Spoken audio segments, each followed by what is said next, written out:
Assalamualaikum warahmatullahi wabarakatuh. Selamat pagi teman-teman. Kembali lagi bersama kami dari BKSMK Negeri 2 yang kali ini akan memberikan layanan mengenai kamu harus tahu keluarga dan pasangan.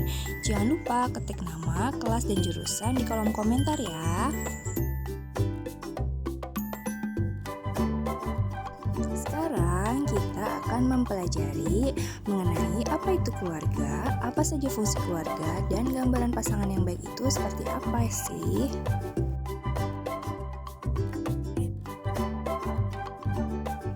Keluarga adalah unit sosial terkecil dalam masyarakat yang terdiri dari ayah, ibu, dan anak. Dari keluarga akan melahirkan individu dengan berbagai macam bentuk kepribadian dalam masyarakat. Peran keluarga adalah membina dan membimbing anggota-anggotanya untuk beradaptasi dengan lingkungan fisik maupun lingkungan budaya di mana ia berada. Bila semua anggota sudah mampu beradaptasi dengan lingkungan tempat tinggal, maka kehidupan masyarakat akan tercipta menjadi kehidupan yang tenang, aman, dan tentram.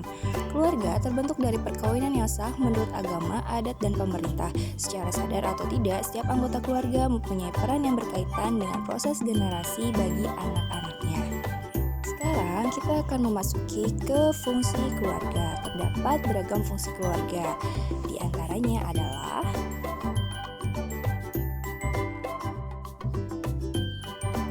fungsi keluarga yang pertama adalah fungsi reproduksi.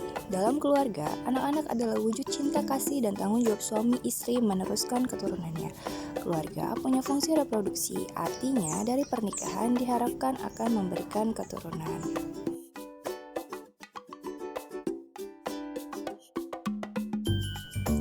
Fungsi yang kedua adalah fungsi proteksi atau perlindungan. Keluarga memberikan perlindungan kepada anggotanya berupa perlindungan fisik dan kejiwaan. Bila di dalam keluarga terdapat rasa aman, proses-proses sosial di dalam keluarga dapat berjalan harmonis. Fungsi yang ketiga adalah fungsi ekonomi. Umumnya dalam sebuah keluarga, ayah adalah kepala keluarga serta tulang punggung keluarga. Ayah punya kewajiban memenuhi kebutuhan ekonomi istri dan anak-anaknya. Pada masyarakat modern, tidak menutup kemungkinan ibu juga mencari nafkah untuk membantu perekonomian keluarga. Suami dan istri memikul tanggung jawab ekonomi terhadap anak-anaknya. Kerjasama yang baik antara ayah dan ibu dalam mengelola pendapatan menjadikan keluarga dapat memfungsikan ekonomi secara efektif dan efisien. Fungsi berikutnya adalah fungsi sosialisasi.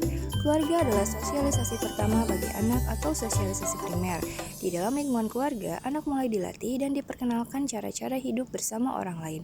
Anak diajak memahami lingkungan lebih luas sehingga nanti benar-benar siap hidup dalam masyarakat. Masuk ke fungsi afeksi. Keluarga memberikan kasih sayang dan perhatian pada anak-anaknya. Keluarga diharapkan memberikan kehangatan perasaan pada anggota keluarga, seperti ayah memberikan perhatian dan kasih sayang kepada anak-anaknya tanpa membeda-bedakan. Fungsi berikutnya adalah fungsi pengawasan sosial.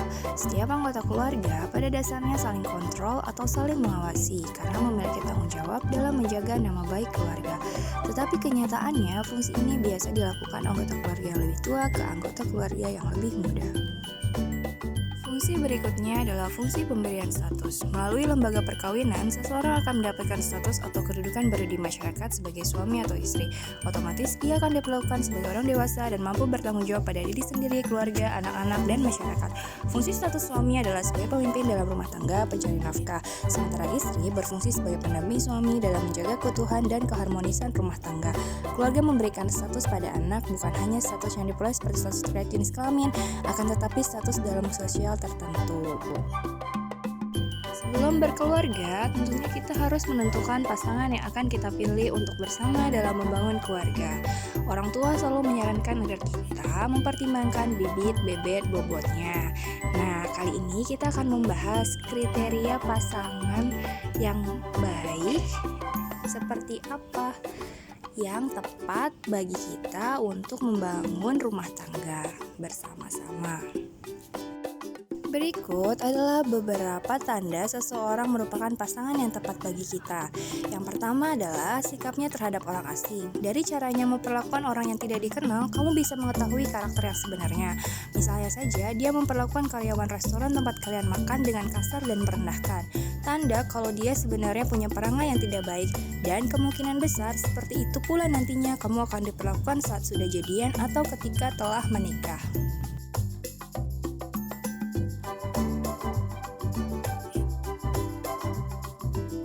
Kriteria yang kedua adalah lihat lingkaran pertemanannya. Dengan siapa saja dia dekat, kamu pun bisa menilai apakah pasanganmu itu tepat atau tidak.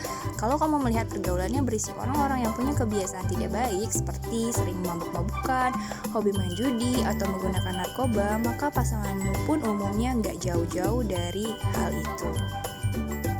Kriteria yang berikutnya adalah apakah prinsipnya sesuai dengan prinsipmu. Hubungan akan butuh usaha yang ekstra untuk bisa terus berjalan apabila ada perbedaan prinsip antara pasangan. Oleh karena itu, sejak sekaranglah kamu harus memperhatikan bagaimana prinsip yang ia yakini. Misalnya saja selama ini dia pelit sekali. Saat kamu tanyakan hal itu padanya, dia bersikap seperti itu karena menurutnya harta yang dia punya sekarang hasil dari jeripaya berdarah-darah, sehingga ia tidak merasa bersalah untuk pelit ke orang lain. Prinsipnya kalau pengen punya uang ya kerja sana. Hal ini harus kalian perhatikan ya. Kemudian, kriteria berikutnya adalah bagaimana riwayat percintaannya. Kamu pun perlu menelusuri bagaimana riwayat percintaannya yang dahulu. Kalau dia sering berganti-ganti pasangan, bisa jadi masalah besarnya ada pada pasanganmu itu. Boleh jadi karena memang dia tipe yang bosan dan sulit setia, atau disebabkan karakternya yang buruk sehingga tidak membuat nyaman para mantannya. Kriteria berikutnya adalah bagaimana sikapnya ketika kamu sedang berbicara padanya. Dari cara pasanganmu bersikap ketika kamu sedang bicara juga bisa menunjukkan karakter yang sebenarnya. Percuma saja kalau dia sering memberimu hadiah, tapi jika kamu bicara nggak pernah digubris atau diperhatikan, malah sibuk main handphone. Hal itu pertanda dia tidak menghormati kamu. Kamu akan sering makan hati dan jangan menikah dengan tipe pasangan seperti ini. Sekian penjelasan dari kami. Terima kasih sudah menyimak sampai sini ya. Semoga informasi yang diberikan dapat bermanfaat. Assalamualaikum warahmatullahi wabarakatuh.